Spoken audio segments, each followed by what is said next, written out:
এই ধরনের অঙ্কগুলোকে বলা হয় অসমতা। তো এখানে যে দুইটা খাড়া দাগ আছে এগুলোকে বলা হয় মডুলাস বা পরম মান।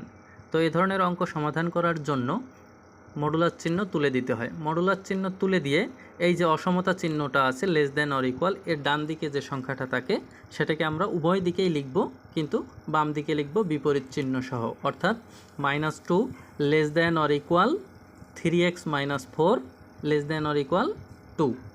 তো এখন পরের ধাপে এই যে মাঝখানে -4 আছে, অর্থাৎ 3x - 4, এই -4 থাকার কারণে এর বিপরীত সংখ্যা অর্থাৎ +4 সবগুলোর সাথেই লিখব, অর্থাৎ -2 + 4